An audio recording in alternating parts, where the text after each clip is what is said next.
요즘에 제가 계속 그 미신인가 확신인가라는 제목으로 이 말씀을 나누다 보니까 우리 교육자들이 툭하면 그런 얘기를 해요. 목사님, 이게 미신이에요, 확신이에요? 이게 미신인 거예요, 확신인 거예요? 이렇게 자꾸 물으시는 경우들도 있고, 마치 교육자실 안에 약간 유행어처럼 되어버린 부분이 있습니다.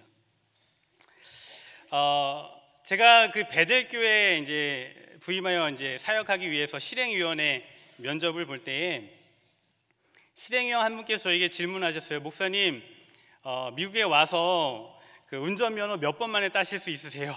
이렇게 물으셨습니다. 그래서 저는 아주 자신 있게 대답했습니다. 한 번 만에 딸 수 있습니다. 왜냐하면 정말 자신이 있었기 때문에 그렇습니다. 한국에서 나름대로 운전을 꽤나 오래 했고, 그리고 그 복잡한 서울 시내에서 운전을 하고 또 무사고로 다녔기 때문에 이렇게 여유롭게 운전하는 미국 그 도로에서 운전하는 데 있어 더더욱 무리가 없을 거라고 생각했기 때문에 한 번만에 딸 수 있을 거라 자신을 했습니다. 그래서 DMV에 가서 아주 자신 있게 시험을 쳤습니다. 그런데 보기 좋게 떨어졌습니다. 제가 보기 좋게 이제 떨어지고 순간 어떡하지라는 그런 생각이 막 밀려왔어요. 왜냐하면 저희 도우미 권사님께서 한 번만에 붙으셨다고 저한테 늘 자랑하셨고, 우리 교회 사무실에 계시는 여집사님들도 한 번만에 붙으셨다라고 말씀하셨는데 제가 떨어졌기 때문에 몹시 난감했습니다. 근데 감사한 것은 뭐냐면 하나님께서 저를 저버리지 않으셨어요. 떨어지고 난 후에 이게 낙심한 마음으로 돌아오는 그 차 안에서 시험 치기 위해서 이제 다시 시험 날짜를 받기 위해서 인터넷으로 DMV에 들어가 보니까 다음 날 교회 가까이 있는 라구나 우즈 DMV에 시험 칠 수 있는 시간이 나온 겁니다.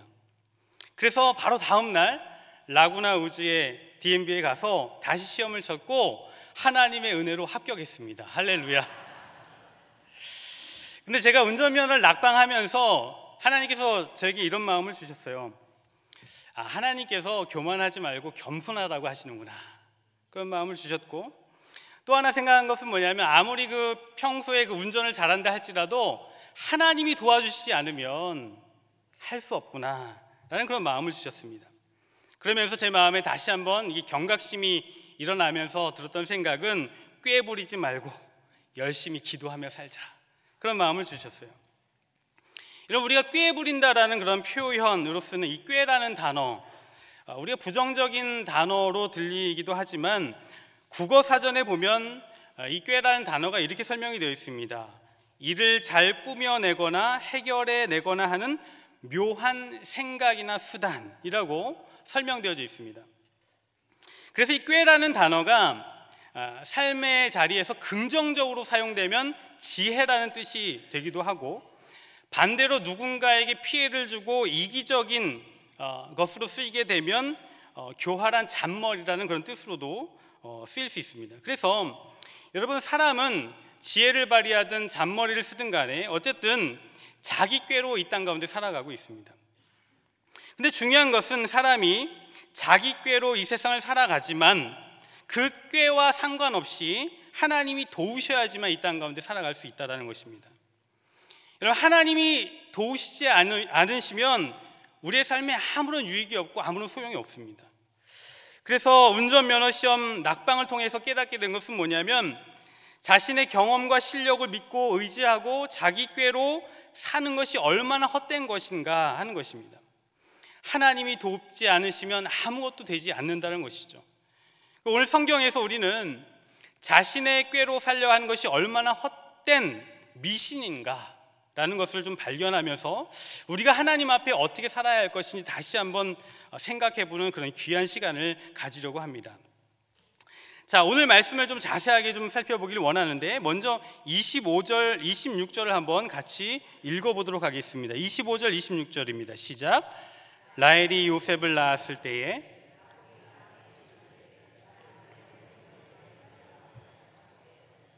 내가 외삼촌에게서 일하고 얻은 처자를 내게 주시어 나로 가게 하소서. 내가 외삼촌에게 한 일은 외삼촌이 아시나이다. 아멘. 야곱이 말합니다. 나 이제 돌아갈랍니다. 내 할 만큼 했으니까 이제 이만하면 됐습니다. 이제 처자식 데리고 내 고향으로 돌아갈랍니다 라고 이렇게 말합니다.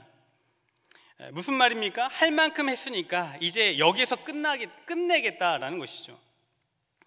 여러분, 요즘 한국 젊은이들 사이에 이슈가 되는 단어가 하나 있는데 그것은 열정페이라는 단어입니다. 요즘 한국 사회가 일자리가 없다 보니까 청년 실업이 큰 문제로 작용하고 있습니다. 그래서 우리 청년들이 어렵게 직장을 갖게 되는데, 그 어렵게 직장을 갖게 된 후에 문제는 뭐냐면 적은 월급을 주고 일을 과다하게 시키는 일들이 많이 일어나고 있다는 것입니다. 그래서 이 열정페이라는 것은 젊은이들이 취업하기 어려운 그 약점을 이용해서 열정이라는 명분으로 정당한 대가를 지불하지 않고 과다하게 노동을 시키고 착취하는 그 사회의 그 잘못된 분위기를 비꼬으면서 생긴 단어가 바로 열정페이입니다. 오늘 성경에 나오는 이 야곱은 바로 열정페이로 일하는 사람이었어요. 한 여인을 사랑한 이유로 아무 대가 없이 일을 했습니다. 그것도 외삼촌 집에서 그 딸 라헬을 사랑한 이유로 그 집에서 아무 대가 없이 일을 했습니다. 그것도 7년 동안. 7년 후에 그 사랑하는 여인과 결혼시켜 주겠다라는 그 약속을, 그 말을 믿고 사랑이라는 명분으로 열정을 다하여서 일을 했던 것입니다. 그런데 7년이 지난 후에 결혼 첫날 밤에 신부를 맞이하고 그 기쁨에 아침에 일어나 보니 자기 옆에 누워 있었던 여인은 자기가 사랑했던 라헬이 아니라 그 언니 레아였던 겁니다. 신부 바꿔치기를 당한 것이죠. 너무나 황당한 야곱은 억울해서 당장 외삼촌 라반에게 찾아가서 따져 물었습니다. 외삼촌, 어떻게 나한테 이렇게 하실 수 있습니까? 내가 라헬을 위하여 7년 동안 외삼촌께 봉사하지 않았습니까? 어떻게 나한테 이렇게 하실 수 있습니까? 그렇게 따져 물었습니다. 그러나 라반은 눈 하나 깜짝하지 않고 이렇게 대답했습니다. 우리 풍습에 언니보다 동생을 먼저 시집 보내는 일은 없네. 정 억울하면 라헬과 결혼하고 싶다면 7년 더 봉사하게나, 싫으면 관두고 라고 하는 겁니다. 외삼촌 라반, 정말 외삼촌이라고 부를 수조차 없을 만큼 아주 못된 사람이었습니다. 사랑을 볼모로 갑질을 하는 것이죠.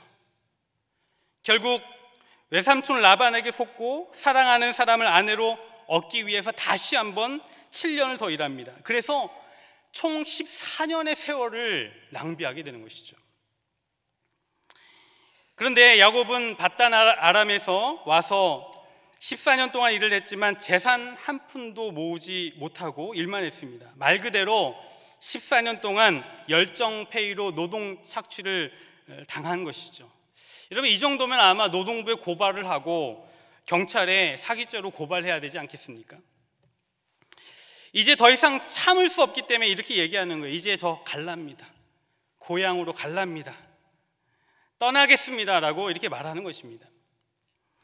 그렇게 말하자 라반은 지금까지 해온 대로, 살아온 대로 자기 꾀를 동원하여서 다시 한번 재협상을 시도하게 되는 거예요. 자, 27절에서 28절 보면 재협상을 시도합니다. 한번 읽어보겠습니다. 27절, 28절입니다. 시작.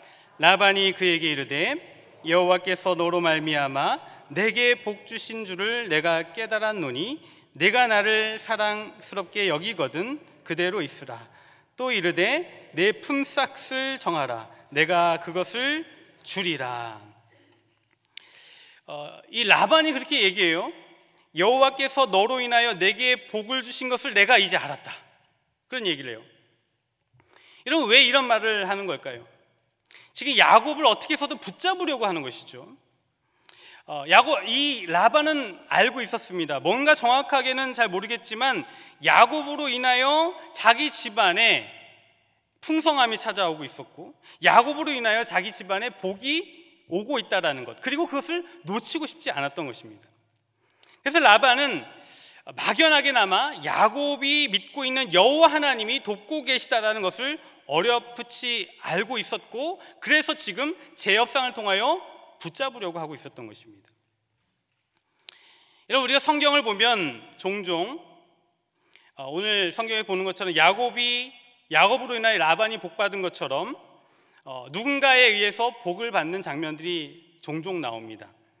많은 이야기들이 있겠지만 대표적인 두 가지 것을 이야기를 하면, 첫 번째는 요셉의 이야기죠. 여러분, 요셉은 하나님께 복받은 자입니다. 그래서 요셉으로 인하여 보디발 장군의 뭐가 임했습니까? 복이 임했고, 그리고 또 요셉이 들어간 감옥에 뭐가 임했습니까? 복이 임했다라는 것을 우리는 알고 있습니다. 또 하나는 사도 바울을 들을 수 있는데요, 로마로 가는 배가 있었습니다. 276명의 승객을 싣고 가다가 풍랑을 만나게 됩니다. 유라굴라라는 풍랑을 만나게 되어서 바람에 밀려 거의 파선에 이르게 되었고, 모두가 죽게 되었을 때에 이 사도 바울은 믿음으로 선포하죠. 하나님께서 절대로 우리를 죽이지 않으실 것이다 라고 이야기할 때, 그 사도 바울로 말미암아 그 모든 배에 타고 있던 모든 승객들이 한 명도 죽지 않고 살아나는 역사가 나타나는 것이죠. 여러분, 예수 믿는 자는 하나님께 복을 받아야 하는 사람들이고, 그 복을 흘려보내는 자들이 되어야 할 줄 믿습니다. 오늘 이 자리에 앉아있는 여러분들이 하나님께 복을 받고 복을 흘려보내는 분들이 되시기를 주님의 이름으로 축복합니다. 제가 이제 예전에 한국에 있을 때 서울 온누리교회를 섬겼었습니다. 그때에 청년들과 함께 이 복을 흘려보내는 그런 귀한 사역들을 했던 기억이 있습니다. 청년부 사역을 할 때에 이 청년들이 그 사회생활을 하면서 세상에 어떻게 하면 선한 영향력을 끼칠 수 있을까, 그런 고민을 하다가 하게 된 것이 뭐냐면 홀리스타라는 새벽기도회였습니다. 새벽기도회를 교회에서 하고 직장으로 가면은 너무나 늦게 출근하게 되고 또 여러 가지 힘드니까 고민하다가 직장들이 많이 몰려있는 지역에 젊은이들의 그런 트렌드, 상징이라고 말할 수 있는 커피 프랜차이즈들을 빌려가지고 새벽 기도를 하기 시작했어요. 그래서 당시에 스타벅스, 할리스 커피, 이런 커피 전문 프랜차이즈 가게들을 빌려가지고 그 가게에서 함께 새벽 예배를 하고, 그리고 그 땅을 위하여, 그곳에 있는 직장들을 위하여, 그곳에 있는 많은 직장 청년들을 위해서 기도하고 직장에 나가서 섬기는 그런 일들을 했었습니다. 근데 서울에 이제 광화문에 가면 광화문 그 이순신 장군 동상 쪽에 보면 스타벅스가 하나 있습니다. 거기가 이제 메인 본부처럼 운영되었었는데, 그때 그 스타벅스 커피숍을 빌려서 저희가 6시 반부터 새벽 기도회를 했었어요. 매일 아침에 그 6시 반에 오픈해서 저희가 직접 엽니다. 직접 문을 열고 커피도 저희가 내려 마시고, 그리고 1시간 동안 사용하는 사용료를 내고 커피도 팔아주고 하니까 이 지점장이 원래 7시 반에 그 커피숍을 오픈하게 되어 있는데 6시 반에 오픈해서 저희가 다 알아서 하고 그 영업 외 수익을 저희가 안겨주니까 그 사장은 너무나 좋아했어요. 1년에 계산을 해보니까 약 2,400만 원 정도가 더 추가 수익이 있게 되는 거예요. 그래서 몇 년 동안 이제 같이 그렇게 그 스타벅스를 빌려서 새벽 기도회를 했는데, 어느 날 보니까요, 이분이 그 다른 데로 가게 됐다라고 인사를 하러 왔어요. 자기가 이제 이 스타벅스를 지금 떠나게 되었는데 인사하러 왔다고. 그래서 어떻게 된 거냐 물어보니까 영업 외 수익으로 많은 그 이윤이 나다 보니까 이 한국 스타벅스에서 그 지점을 유심히 본 거예요. 왜 이렇게 여기는 수익이 많이 나는가. 그래서 한국 스타벅스 대표이사가 왔었습니다. 새벽에. 그래서 살펴보니까 새벽에 와서 청년들이 막 왁작지껄 하고 뭔가 하는 것을 보니까, 뭐 하는 것이냐 물어보니까 새벽 기도회라는 거 하는 것이죠. 그래서 나중에 어떤 일이 벌어지냐, 이 지점에서 일하고 있던 이 지점장이요, 그 본사에서 승진 발령이 나가지고 본사로 이동하게 된 거예요. 그래서 이분이 예수를 믿지 않는 지점장이었는데 떠나면서 뭐라고 했냐면, 우리 교회 청년들이 우리 지점에 와서 기도를 해줘서 자기가 복받은 것 같다고, 복받아서 승진발령하는 것 같다라고, 그러면서 나중에 자기가 기회가 되면 꼭 교회에 가보겠노라, 그렇게 얘기하고 가더라고요. 여러분, 우리 예수 믿는 사람들은 하나님께 복받은 자들입니다. 아멘이십니까? 우리가 그 받은 복을 흘려보낼 수 있어야 할 줄 믿습니다. 우리 베들교회 모든 성도들이 하나님께 복받은 자로 흘려보내는 귀한 자들이 되기를 간절히 소망합니다. 이 외삼촌 라반은 야곱으로 인하여 받고 있는 그 복과 혜택을 놓치고 싶지 않았습니다. 그래서 재협상을 했던 것이죠. 28절과 31절을 보면 내 품삯을 정해라, 내가 다 주겠다, 그런 이야기를 합니다. 저는 이 본문을 보면서 야곱과 이 라반의 이 밀당이 정말 대단하다는 생각이 들어요. 여러분, 야곱도 아까는 뭐라고 얘기했냐면, 저 이제 떠날랍니다, 할 만큼 했습니다, 이제 떠나겠습니다 라고 이야기했는데 31절에 와서는 외삼촌께서 이 일을 행하시면 내가 다시 외삼촌을 위하여 이런 일을 할 수 있습니다 라고 이야기합니다. 아까는 분명 간다라고 이야기했는데 안 갈 수도 있다라는 뉘앙스를 풍기는 것이죠. 뭔가 계산이 있고 밀당이 있는 것이죠. 둘의 대화를 가만히 보면 정말 뭔가 이렇게 계산이 깔려 있는, 밀고 당기고 하는 그런 밀당들이 숨겨져 있는 것을 보게 됩니다. 저는 그래서 이 본문을 보면서 이 드라마보다 더 재밌는 거예요. 서로 이렇게 뭔가 이렇게 깔려 있는, 밀고 당기는, 자기의 그 유익을 얻기 위해서 또 주고 빼앗고 하는 그런 모습을 보면서, 야, 이거 TV 드라마 영화보다 참 재밌는 것 같다라는 그런 생각을 해보게 됩니다. 여러분, 이미 여러 차례 속았던 야곱은 그동안의 경험과 재치를 발휘해서 외삼촌이 생각하기에 괜찮을 만한 그런 제안을 하고 뭔가 이득을 얻으려고 합니다.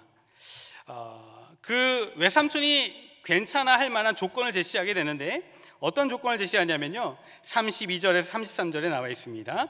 32절 33절 같이 읽겠습니다. 시작. 오늘 내가 외삼촌의 양떼에 두루 다니며 그 양 중에 아롱진 것과 점 있는 것과 검은 것을 가려내며 또 염소 중에 점 있는 것과 아롱진 것을 가려내리니 이 같은 것이 내 품삯이 되리이다. 후일에 외삼촌께서 오셔서 내 품삯을 조사하실 때에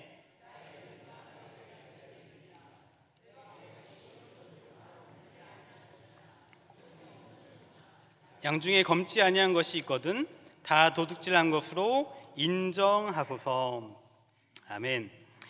자, 무슨 말입니까? 외삼촌의 양과 염소 중에 얼룩이 있고 점이 있는 것들은 전부 내 품삯으로 주십시오.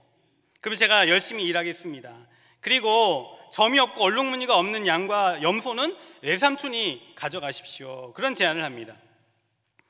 일반적으로 점이 있고 또 얼룩진 양과 염소는 드물기 때문에 라반은 손해보는 장사가 아닙니다. 라반은 철저하게 계산적인 사람이었고 또 꾀가 있는 사람인데 절대로 손해나는 짓을 하지 않겠죠. 딱 봐도 이득이 되는 장사니까 34절에 네 말대로 하리라, 기꺼이 허락을 합니다. 그런데 이제 외삼촌도 또 꾀가 작동하는 것을 보게 됩니다. 어떤 행동을 하는가 하면 35절에 보면 양과 염소 중에 얼룩지고 점 있는 것을 구분해서 누구한테 맡기는가 하면 자기 아들들한테 맡겨요. 점 있고 얼룩진 것들은 자기 아들들에게 맡기고, 지금 야곱에게는 얼룩지지 않은, 그리고 점이 없는 그 순수한 그냥 깨끗한 무늬의 그 민무늬의 그런 양과 염소들만 딱 맡겨줍니다. 그리고 36절에 보면 이것을 분리해서 격리시키는데 36절에 보면 자기와 야곱 사이에 사흘길을 멀게 만들어놨다라고 기록되어 있습니다. 그러니까 뭐냐면 야곱은 지금 얼룩진 것, 점 있는 짐승은 한 마리도 없는 상태가 된 것이고, 라반은 얼룩진 것과 점박이들은 완전히 떨어뜨려 가지고 두 무리가 만나지 못하게 하는 거예요. 사흘길 떨어뜨렸다라고 기록되어져 있는데, 그러면 어떤 일이 벌어지냐면 이 짐승들이 서로 교미하지 못하게 되고 그리고 교배하지 못하게 되는 것이죠. 그러니까 이 야곱의 염소와 양들, 그 짐승의 무리 중에는 아롱진 것과 점 있는 것들이 나올 수 있습니까, 없습니까? 없게 되는 것이죠. 그러니까 한마디로 말하면 안 주겠다라는 것입니다. 한 마리도 안 주겠다, 그런 뜻입니다. 이렇게 나오니까 이 또 야곱이 또 꾀를 부립니다. 어떤 꾀를 내는가 하면 37절에서 38절에 이렇게 나와 있죠. 같이 읽어보겠습니다. 37절 38절입니다. 시작.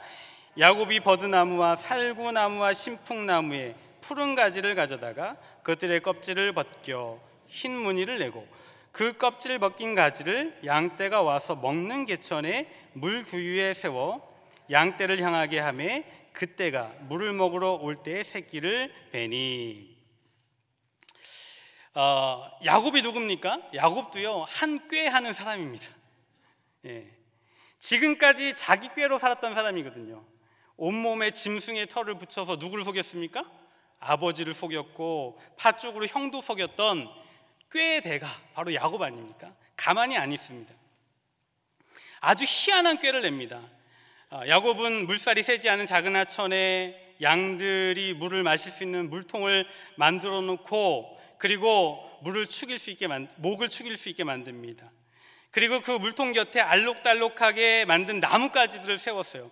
오늘 성경에 보니까 버드나무, 살구나무, 신풍나무 이렇게 나와 있는데, 이 신풍나무는 플라타나스 나무를 말합니다. 이 나무들을 가져다가 물통 곁에 세웠는데 그냥 세운 게 아니라 이 버드나무, 살구나무, 신풍나무는 어떤 나무냐면 속살이 아주 하얀 나무들입니다. 그래서 그 껍질을 조금 벗겨내면 그 안에 하얀 그 줄기, 그 속살이 드러나는 그런 나무여서 조금만 이렇게 다듬으면 아주 알록달록한 그런 나무가 되어버리는 것이죠. 그래서 양떼가 물을 먹으러 왔다가 교미할 때에 그 눈에 바라보는 게 뭡니까? 바로 알록달록한 나뭇가지. 그리고 새끼를 베서 물을 먹으러 왔을 때도 눈에 보이는 것은 뭡니까? 알록달록한 나뭇가지들을 봄으로써 그렇게 태교를 시켰다는 것이죠.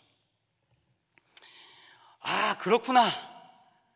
참 꾀가 대단하다, 이렇게 생각하실 수도 있겠지만, 여러분 21세기를 살아가고 있는, 과학 문명을 살아가고 있는 이 시대에 우리가 과학적 안목으로 잠깐 보면은 정말 말도 안 되는 그런 미신이에요. 그죠? 여러분, 물 먹는 자리에 알록달록한 나뭇가지를 만들어 세웠다고 해서 그 먹던 양과 염소들이 알록달록한 것들을 낳겠습니까? 그 과학적 법칙으로 보면 전혀 말이 안 되는 그런 일이 일어나는 것이죠. 전혀 과학적 근거가 없는 미신적인 행위를 통해서 자기 유익을 취하려고 하는 야곱의 모습을 보게 됩니다. 여러분, 미신은 미신적인, 과학적이지 않은 미신적인 방법을 가지고, 말도 안 되는 방식을 가지고 지금 자기의 어떠한 유익을 얻으려고 하는 이 야곱의 이 행동, 좋은 결과가 있어야 할까요, 없어야 할까요? 어떤 일이 벌어져야 되겠습니까? 그런데 놀라운 것은 뭐냐면 반전이 일어난다는 거예요. 자, 39절에 보니까 가지 앞에서 새끼를 뱀으로 얼룩얼룩한 것과 점이 있고 아롱진 것을 뭐 했다고요? 낳았다라는 거예요. 비합리적이고 비과학적이라 했던 미신이 현실이 되어버린 겁니다. 양과 염소가 얼룩진 것들이 많이 나오게 된 거예요. 여러분, 어떻게 된 일입니까? 아주 기초적인 그 과학의 법칙인 멘델의 유전 법칙을 지금 벗어나는 그런 일이 벌어진 것입니다. 야곱은 이러한 방법으로 결국 43절에 보니까 이에 그 사람이 매우 번창하여 양떼와 노비와 낙타와 나귀가 많았더라 라고 말씀하시면서 엄청난 소유가 늘어났다 라고 이렇게 말씀을 하고 있습니다. 여러분, 어떻게 생각하세요? 어떻게 야곱이 이 말도 안 되는 미신적 방법으로 큰 부자가 된 것일까요? 어떻게 이런 방법들이 통하게 된 것일까요?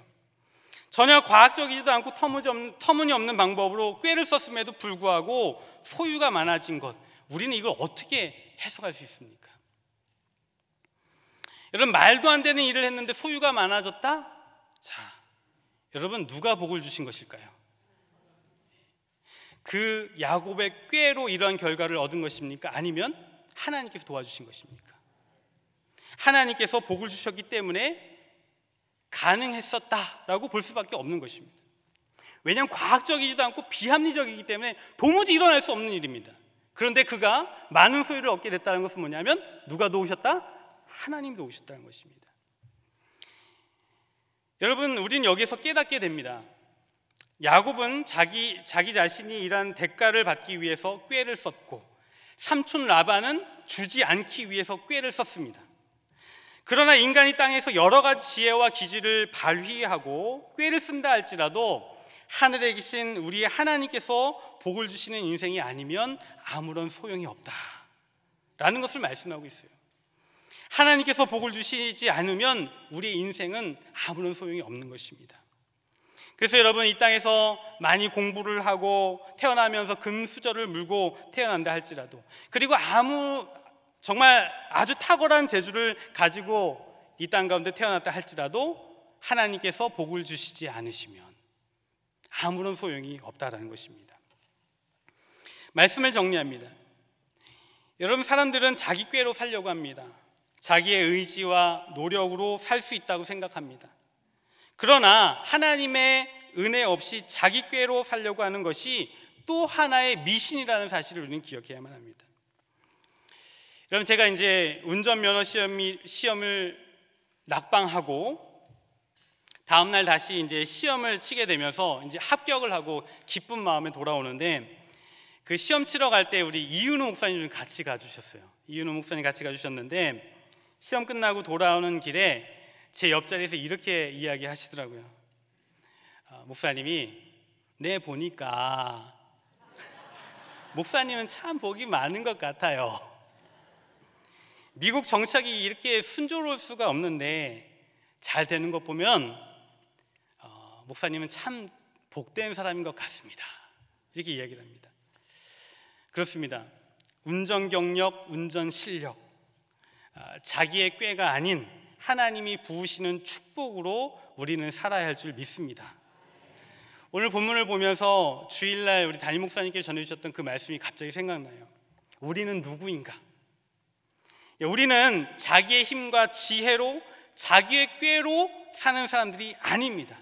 오직 예수 이름으로, 아멘이십니까? 예수 이름으로 복을 받고 예수 이름으로 축복을 경험하는 자들이 되어야 하는 것이죠. 저를 한번 따라하겠습니다.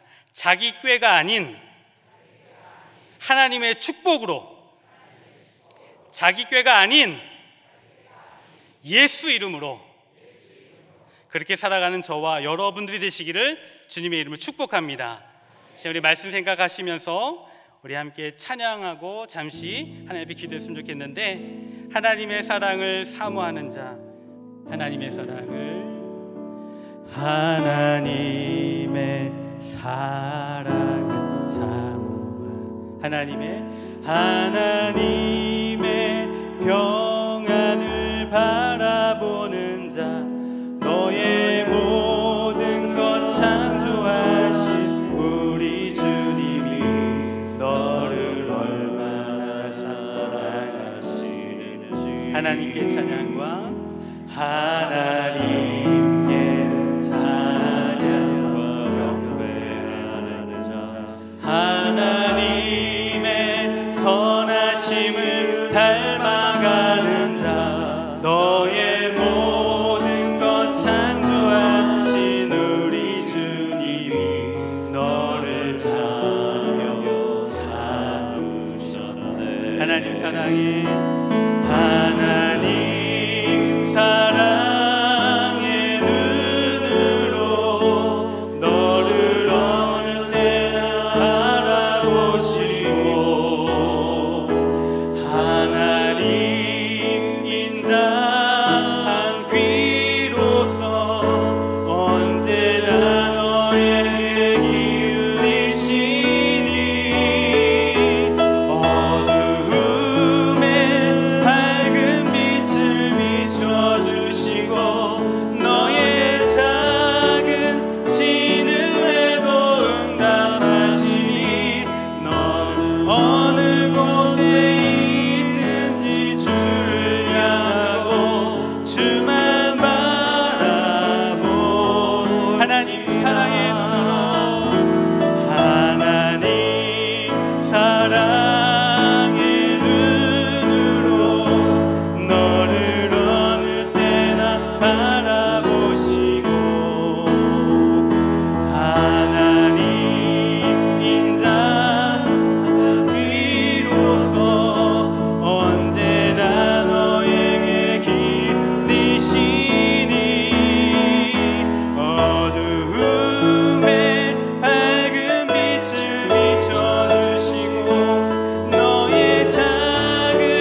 기도할 때 하나님, 이 세상을 살아갈 때에 나의 꾀로 살아가는 것이 아니라 하나님의 사랑으로 살아가게 하여 주시옵소서. 주님이 돌보시고 이끄시는 하나님의 은혜로 살아가는 나의 인생이 될 수 있도록 붙잡아 주시고, 하나님의 그 보호의 역사가 나의 삶 가운데 있기를 원하오니 나를 붙잡아 주시옵소서. 이 시간 우리 말씀을 생각하면서 하나님 앞에 간절한 마음으로 함께 기도하며 나아가기 원합니다. 기도하겠습니다. 하나님 아버지, 이 시간 함께하여 주시기를 소망합니다. 하나님, 우리가 이 땅 가운데 살아갈 때에 자기의 꾀로 자기의 능력으로 살아가려고 하였습니다. 그러나 아버지 하나님, 우리가 이 시간 간구하오니 하나님의 은혜와 능력으로 살아갈 수 있도록 인도하여 주시옵소서.